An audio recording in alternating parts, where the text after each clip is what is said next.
Hello everyone. Today we are going to discuss about force on current carrying conductor placed in a magnetic field. Also we will be discussing about the working of electric motor. So let's start. So first, force acting on a current carrying conductor. Uh, Suppose I have placed a conductor in a uniform magnetic field. Now I have supplied current on that conductor. So from earlier we know that if any conductor carrying current, then due to that flowing current around that conductor magnetic field भी there. हमने पहले देख रखा था कि अगर कोई conductor उससे करंट जा रहा हो तो डेफिनेटली उसके सराउंडिंग्स में मैग्नेटिक फील्ड प्रोड्यूस होगा, है ना. नाउ अब पहले से मैंने एक मैग्नेटिक फील्ड आउटसाइड पहले से मैंने एक मैग्नेटिक फील्ड प्रोवाइड करके रखा है और इस कंडक्टर की वजह से खुद का एक मैग्नेटिक फील्ड जनरेट हुआ. तो दो मैग्नेटिक फील्ड आ गए तो definitely there will be they are going to exert force on each other. ये उस पर और जो पहले से मैग्नेटिक फील्ड था वो इस पर, दोनों कुछ ना कुछ एक फोर्स लगाएगा. अगर अनलाइक नेचर का हुआ तो अट्रैक्ट और लाइक नेचर का हुआ तो रिपेल, है ना. सो अब हमें ये पता करना पड़ेगा कि डेफिनेटली हमें ये पता है कि फोर्स क्या है, वेक्टर क्वांटिटी है. तो हमें ये तो पता चल गया कि फोर्स आएगा, लेकिन उसका डायरेक्शन क्या होगा ये हमें पता करना है. तो उसके लिए हम Fleming left hand rule use करेंगे. तो पहले एक एग्जांपल से पहले इसको अच्छे से समझते हैं कि ये कैसे मतलब कंडक्टर में मैग्नेटिक फील्ड की वजह से फोर्स आता है. सो देखिए, हमारे पास ये पहले से एक कंडक्टर था जिसके पास मैंने एक मैग्नेट फील्ड जनरेट किया जिसकी वजह से ये डेविएशन आया इस करंट कैरिंग कंडक्टर पे, है ना. ये करंट कैरिंग कंडक्टर है, इसके पास जैसे ही मैंने ये मैग्नेटिक फील्ड जनरेट किया इस हॉर्स शू मैग्नेट की वजह से, देखिए मैग्नेटिक फील्ड आया, ठीक है. ये करंट कैरिंग कंडक्टर और ये मैग्नेटिक फील्ड आया इस मैग्नेट की वजह से. तो इस मैग्नेटिक फील्ड की वजह से इसमें एक फोर्स एक्सर्ट हुआ जिसकी वजह से ये कुछ इस तरीके से सैग हुआ, है ना. नाउ ये तो हमें पता चल गया कि ये मैग्नेट अगर करंट कैरिंग कंडक्टर पे लेके आऊँ तो डेफिनेटली फोर्स एक्सर्ट हो रहा है. अब अगर मैं इसे रिवर्स करके देखूं, देखिए ये तो एक मैग्नेट का ये हो गया. अब अगर डायरेक्शन मैग्नेटिक फील्ड का डायरेक्शन को अगर देखा जाए, अगर चेंज किया जाए तो क्या होगा ना. देखिए पहले नॉर्थ इधर था, अब मैंने साउथ को इधर लाया. देखिए अब क्या हुआ, डाउनवर्ड सैग हुआ ये करंट कैरिंग कंडक्टर, ठीक है. सो डेफिनेटली फोर्स का डायरेक्शन चेंज हुआ क्योंकि हमने किसका डायरेक्शन चेंज किया, मैग्नेटिक फील्ड का. सो डेफिनेटली फोर्स का डायरेक्शन चेंज हुआ और उस डायरेक्शन को हम फ्लेमिंग लेफ्ट हैंड रूल से समझेंगे. Okay. Now how to use this Fleming left hand rule. So first of all just stretch your thumb, forefinger and middle finger of your left arm ना. आप अपने left hand के thumb, forefinger और middle finger को ऐसे stretch कीजिए कि वो सब के सब एक दूसरे के परपेंडिकुलर हो, ठीक है. थंब, फोर फिंगर और ये मिडिल फिंगर लेफ्ट हैंड का आपको ऐसे स्ट्रेच करना है कि ये सब आपस में परपेंडिकुलर हो या आपस में एक दूसरे के नॉर्मल हो. देखिए ऐसे में थंब और ये एक सब परपेंडिकुलर, वैसे ये देखिए फोर फिंगर और ये मिडिल फिंगर, ठीक है. अब हम क्या करेंगे, आप उसको वैसे ही रखे रहिए, थंब, फोर फिंगर और मिडिल फिंगर को आपस में नॉर्मल. अब देखिए जो आपका फोर फिंगर है वो मैग्नेटिक फील्ड का डायरेक्शन देगा. तो जिस डायरेक्शन में आपका मैग्नेटिक फील्ड है, आपको मैग्नेटिक फील्ड का डायरेक्शन पता है फ्रॉम नॉर्थ टू साउथ, उस डायरेक्शन में आप अपने फोर फिंगर को रखिए, ठीक है. नेक्स्ट मिडिल फिंगर जो है वो आपका करंट के डायरेक्शन में रहेगा. आपको ये पता है करंट कहाँ से फ्लो हो रहा है, किस डायरेक्शन में फ्लो हो रहा है, ठीक है. सो वो डायरेक्शन में आप अपने मिडिल फिंगर को रखिए. तो जो आपका थंब रहेगा, देखिए मैंने जैसे इसमें रखा है, तो अब आपका जो थंब रहेगा वो फोर्स का डायरेक्शन देगा, ठीक है. सो देखिए इसमें जो हमारा मैग्नेटिक फील्ड था वो कुछ नॉर्थ टू साउथ उधर था, ठीक है. करंट का डायरेक्शन था फ्रॉम लेफ्ट टू राइट, तो मैंने मिडिल फिंगर को फ्रॉम राइट जो था, देखिए लेफ्ट से राइट की तरफ ये देखिए ऐसा रखा, ठीक है. इस डायरेक्शन में करंट फ्लो हो रहा था, इस वजह से मैंने इसको ऐसा स्ट्रेच किया. तो मेरा थंब जो आ रहा था वो अप डायरेक्शन में आ रहा था. इस वजह से ये जो करंट कैरिंग कंडक्टर है वो ऊपर की तरफ डिफ्लेक्ट हुआ, मतलब इस पर जो फोर्स है वो ऊपर की तरफ लगा, ठीक है. सो ऐसे हम यूज करते हैं Fleming left hand rule. Okay. So ये लेफ्ट हैंड रूल आपका इलेक्ट्रिक मोटर, ये सब जगह आपको एप्लीकेबल है, ठीक है। और ये जो फोर्स जो हमने अभी देखा, जो ये फोर्स लग रहा था, इसका एप्लीकेशन हम इसके एप्लीकेशन से इलेक्ट्रिक मोटर, मतलब इसके एप्लीकेशन हम electric motor, electric generator, loud speakers, microphones और कुछ मेजरिंग इंस्ट्रूमेंट्स उसमें देख सकते हैं, ठीक है। Next, now we will talk about electric motor. So electric motor होता क्या है? बेसिकली ये एक डिवाइस है जो हमें क्या करता है, जो हम इलेक्ट्रिक एनर्जी से प्रोवाइड करते हैं उसे वो कन्वर्ट करता है किसमें? मैकेनिकल एनर्जी में। इसका बहुत अच्छा एग्जांपल है आपके घर जो फैन है, इलेक्ट्रिक मोटर्स जो व्हीकल्स में लगते हैं, ये सब क्या है, बहुत अच्छे एग्जांपल है इलेक्ट्रिक मोटर के, है ना। यूज़ उसका हम देखते ही हैं। हम क्या करते हैं फैन में भी इलेक्ट्रिक एनर्जी सेंड करते हैं, बदले में वो क्या करता है, हमें मैकेनिकल एनर्जी प्रोवाइड करता है, ठीक है। चलिए, सो इसके कंस्ट्रक्शन, एप्लीकेशन, ये पार्ट्स पहले देख लेते हैं। So basically electric Motors consist of few parts, that is insulated copper wire, second magnetic poles, split rings, axle, brushes, and source battery. So where they are placed and what are their use, let us see with this video. So electric motor, so ध्यान से देखिए, ये जो मैंने coils की बात की थी, कॉपर वायर, वो एक्चुअल में एक कॉइल के फॉर्म में रहता है। देखिए नंबर ऑफ वाइंडिंग्स ऐसे बहुत ढेर सारे, ठीक है। ये है आपका कॉइल, ओके। सेकंड, हमने बात की थी स्प्लिट रिंग्स की, है ना। सो ये जो आपको दिख रहा है, ये पार्ट ही देखिए, सी जैसा सेक्शन, ये सी जैसा सेक्शन, यही है स्प्लिट रिंग। और ये दो होते हैं, ये पहला स्प्लिट रिंग और ये नीचे जो है ये दूसरा स्प्लिट रिंग, ठीक है। नेक्स्ट, ये स्प्लिट रिंग एक्चुअल में ये जो हमारा कॉइल है उसके साथ कनेक्टेड रहता है। देखिए आपको कॉइल के दो पार्ट दिख रहे हैं, दो एंड दिख रहे हैं। सो पहला जो स्प्लिट रिंग है वो पहले एंड के साथ है और दूसरा वाला नीचे वाला स्प्लिट रिंग है वो दूसरे एंड के साथ है, okay. Now we are having also magnets here, permanent magnet, ये नॉर्थ पोल मैग्नेट का और ये साउथ पोल, ओके। ये जो आपको दिख रहा है वो है एक्सल, जिसके एक्सिस के अबाउट ये मोटर जो है वो हमारा रन करेगा, ठीक है, गोल रोटेट करेगा, ओके। नाउ यहाँ आपको जस्ट इसके आजू बाजू ये देखिए, स्प्लिट रिंग के आजू बाजू आपको दिख रहा होगा ब्रश, ये जो छोटा काला काला जो पार्ट दिख रहा है इसे हम ब्रश कहते हैं। ये नॉन मूवेबल रहता है, फिक्स्ड रहता है, ठीक है। स्प्लिट रिंग्स मूव करेंगे, लेकिन ये जो ब्रश है, ठीक है, ये एक्चुअल में बैटरी से कनेक्टेड रहता है। तो जब कभी भी करंट आएगा तो वो इस ब्रशेस के थ्रू स्प्लिट रिंग पे जाएगा, ठीक है, और वो स्प्लिट रिंग से कॉइल पे जाएगा, ठीक है।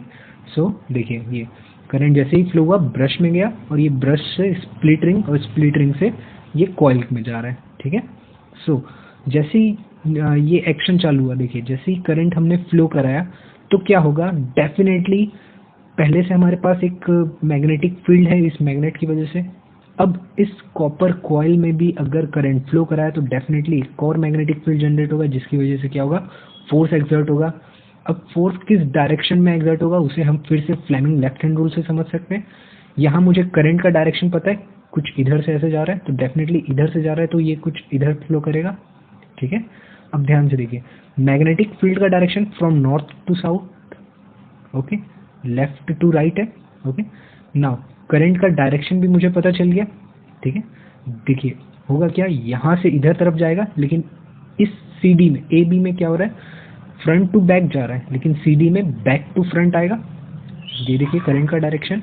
सो अगर अब मैं यहाँ लेफ्ट हैंड रूल लगाऊं, फ्लेमिंग लेफ्ट हैंड रूल लगाऊं, देखिए ये मैग्नेट का direction, magnetic field, this is the direction of current. So मुझे फोर्स जो मिल रहा है ये इस वाले में डाउनवर्ड मिल रहा है लेफ्ट हैंड पार्ट में, और राइट हैंड पार्ट में अप डायरेक्शन मिल रहा है, ओके। ये हमने अभी जो फ्लेमिंग लेफ्ट हैंड रूल देखा उसी की हेल्प से मैंने ये इसका डायरेक्शन पता किया, ओके। नाउ देखिए दोनों अपोजिट, दोनों आर्म्स में देखिए फोर्स जो है वो अपोजिट डायरेक्शन में, ठीक है। तो इस वजह से ये क्या करेगा, ये इस पार्ट को ऊपर खींचने की कोशिश करेगा और ये इस पार्ट को नीचे खींचने की कोशिश करेगा, जिसकी वजह से अब ये क्या होगा, पूरा मोटर जो है मेरा वो रोटेट होना चालू होगा इस एक्सिस के अबाउट, है ना। सो कुछ इस तरीके से ये हमारा इलेक्ट्रिक मोटर वर्क करता है। जैसे ही हम करंट पास कराएंगे क्या होगा, करंट इधर से पास होगा, ब्रशेस में जाएगा और ये ब्रशेस से स्प्लिट रिंग में जाएगा। स्प्लिट रिंग की हेल्प से ये जो हमने कॉइल प्रोवाइड किया है वो कॉपर कॉइल पे जाएगा और उस कॉपर कॉइल पे जैसे ही करंट फ्लो होगा तो डेफिनेटली इसकी वजह से भी अब क्या होगा, हमारे पास एक और मैग्नेटिक फील्ड आएगा। और हमने अब भी देखा कि अगर पहले से एक मैग्नेटिक फील्ड है हमारे पास बाहर जो परमानेंट मैग्नेट से दिए और इस करंट कैरिंग की कॉइल की वजह से जो फील्ड आया, अब दो फील्ड आ गए तो उसकी वजह से क्या होगा, एक फोर्स जनरेट होगा और उस फोर्स का डायरेक्शन भी हमने देख लिया फ्लेमिंग लेफ्ट हैंड रूल्स की हेल्प से। ठीक है, तो जैसे ही हमें ये पता चला कि दोनों इक्वल और अपोजिट डायरेक्शन में, तो इसकी वजह से क्या हुआ, एक टॉर्क जनरेट हुआ। ठीक है, इस वजह से हमें वो जो कॉइल था वो हमारा रोटेट होना चालू हुआ। ओके, तो ये था सिंपल सा वर्किंग इलेक्ट्रिक मोटर का। नेक्स्ट, अब इसके एप्लीकेशंस क्या हैं। So applications of electric motors are, it is used in electric fans, refrigerators, mixtures, washing machines and many more. Next, electromagnetic induction. The production of electricity from magnetism is called electromagnetic induction. So अभी तक हम लोग ये देख रहे थे कि एक एक इलेक्ट्रिक करंट कैरिंग कंडक्टर की वजह से एक मैग्नेटिक फील्ड जनरेट हो रहा था। अगर हम जस्ट उल्टा करें कि क्या अब हमें मैग्नेटिक फील्ड की हेल्प से करंट प्रोवाइड हो सकता है। सो डेफिनेटली अगर हम ऐसा कर लेते हैं, अगर मैग्नेटिक फील्ड से अगर हम करंट बनाते हैं या इंड्यूस कराते हैं तो इसे ही हम इलेक्ट्रोमैग्नेटिक इंडक्शन कहते हैं। ओके, सो इसके लिए इसकी study Michael Faraday he was a British scientist. He discovered the phenomena of electromagnetic induction. And there was another scientist named Joseph Henry, he was an American scientist. He also discovered this phenomena in 1831. Both have done this experiment separately. So let us see what Michael Faraday has experimented by this video. See, Michael Faraday took a galvanometer, a magnet and a coil. What is galvanometer? A galvanometer is a device which is going to tell you how much current is flowing through that conductor. Yeah, I can say that galvanometer is a measuring device which measures a very small amount of current. Okay, अगर बहुत कम छोटा सा भी current अगर पास हुआ, थोड़ा सा भी करंट पास हुआ तो उसको भी ये गैल्वेनोमीटर आराम से डिटेक्ट कर लेगा। Okay, so he took this 3 devices. Now what he did is, उन्होंने क्या किया कि सबसे पहले डेफिनेटली मुझे क्या करना है, करंट जनरेट करना है इस मैग्नेट की हेल्प से, मतलब मैग्नेटिक फील्ड की हेल्प से। सो उन्होंने क्या किया, जब देखा कि मैग्नेट सिर्फ कॉइल के पास जब रखा हुआ था, ठीक है, तब इसमें डिफ्लेक्शन 0 दिखा रहा था। लेकिन जैसे ही उन्होंने मैग्नेट को मूव किया, देखिए जैसे ही मूव हुआ तो ये जो गैल्वेनोमीटर था वो देखिए डिफ्लेक्ट हुआ, मतलब जब ये मूव हो रहा था तब इसमें करंट इंड्यूस हुआ, तभी तो यहाँ आपको करंट डिफ्लेक्शन शो कर रहा है। ठीक है, सो माइकल फैराडे ने ये देखा कि अगर मैग्नेट को अगर मैं मूव कराऊं कॉइल के थ्रू, ठीक है, कॉइल फिक्स था, उसके थ्रू अगर मैग्नेट को मूव कराया जाए तो करंट इंड्यूस होता है। ठीक है, अब उन्होंने सेकंड एक्सपेरिमेंट क्या किया, इस बार मैग्नेट को स्टेशनरी रखा और कॉइल को मूव किए, तब भी उन्होंने देखा कि ये कॉइल जो गैल्वेनोमीटर जो है वो डिफ्लेक्ट हो रहा था, मतलब उसमें से करंट पास हो रहा था। ठीक है, तो ये कहा जा सकता है कि current is induced in the coil due to relative motion between the magnet and coil. Relative motion means या तो मैग्नेट हिले या फिर कॉइल, दोनों में से कोई भी मोशन में है तो डेफिनेटली करंट प्रोड्यूस होगा। ठीक है, चाहे मैग्नेट मूव हो या कॉइल मूव हो, करंट आपका डेफिनेटली इंड्यूस होगा। ओके, सो ये एक्सपेरिमेंट हमें माइकल फैराडे, ठीक है, उन्होंने एक्सप्लेन किया इसे।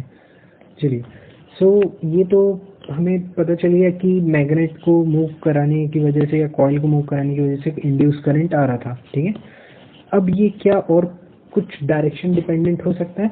सो देखिए, अब देखिए, पहले हम मैग्नेट को अप टू डाउन भेज रहे थे सेम डायरेक्शन में, नॉर्थ और साउथ ऐसा ही था, तब जो मेरा निडल था वो राइट साइड डिफ्लेक्ट हो रहा था। अब जब मैंने उल्टा किया, देखिए मैंने डायरेक्शन को क्या किया, रिवर्स किया, तो देखिए करंट का डायरेक्शन भी रिवर्स हो गया।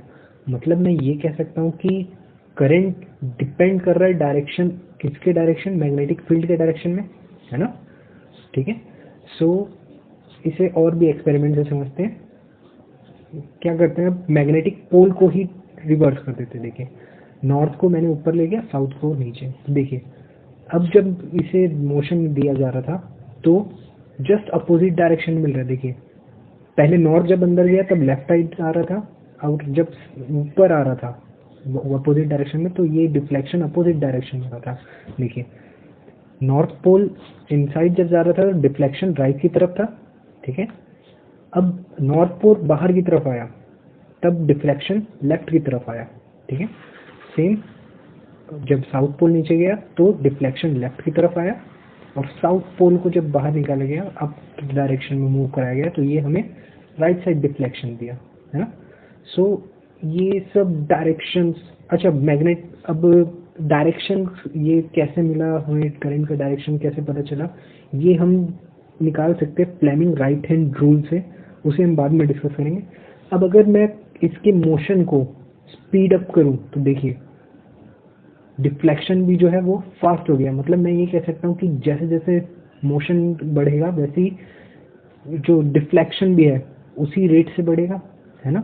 मतलब डिफ्लेक्शन बढ़ रहा है, ये नीडल डिफ्लेक्शन बढ़ रहा है, मतलब उसमें से करंट, जो इंड्यूस करंट है वो भी ज़्यादा ही हो रहा होगा, इसीलिए डिफ्लेक्शन ज़्यादा आया था, है ना। चलिए, सो ये 3 एक्सपेरिमेंट्स हमें फैराडे ने एक्सप्लेन किया, जिससे उन्होंने ये बताया कि मैग्नेटिक इंडक्शन, मैग्नेट इलेक्ट्रोमैग्नेटिक की हेल्प से हम करंट इंड्यूस करा सकते हैं। उन्होंने क्या किया था, जैसे अभी देखा हमने, मैग्नेट और एक ये फिक्स कॉइल था, उसे मूव कराया तो हमें इलेक्ट्रिक इंड्यूस हो रहा था, करंट इंड्यूस हो रहा था। वैसे ही सेकेंड टाइम उन्होंने क्या किया, अब उन्होंने मैग्नेट को एक सोलेनॉइड, हमने पहले ही पढ़ा था सोलेनॉइड, ठीक है, उससे रिप्लेस कर दिया, ठीक है। अब सोलेनॉइड की जगह आप करंट कैरिंग कंडक्टर भी ले सकते हैं, एक सिंपल वायर भी ले सकते हैं, ठीक है। हमें पता है, क्योंकि कुछ भी लीजिए आप, अगर उसमें से करंट फ्लो हो रहा है तो डेफिनेटली मैग्नेटिक फील्ड इंड्यूस होगा। अब उन्होंने क्या किया, इस करंट कैरिंग कंडक्टर को इस स्टेशनरी कॉइल के थ्रू मूव कराया, ठीक है। तो जब मूव कराया तब भी ये गैल्वेनोमीटर डिफ्लेक्शन शो कर रहा था, मतलब उस केस में भी करंट इंड्यूस हो रहा था, ठीक है।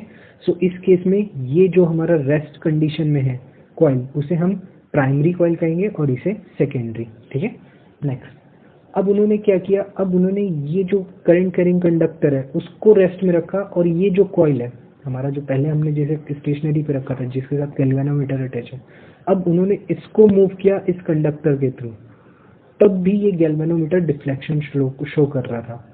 सो इससे कंक्लूजन यही आया कि अगर मोशन में चाहे वो करंट कैरिंग कंडक्टर हो या बार मैग्नेट हो, उसे मूव कराए या फिर ये जो कॉइल है उसे मूव कराए, दोनों कंडीशन में हमारे पास करंट इंड्यूस होगा, ओके।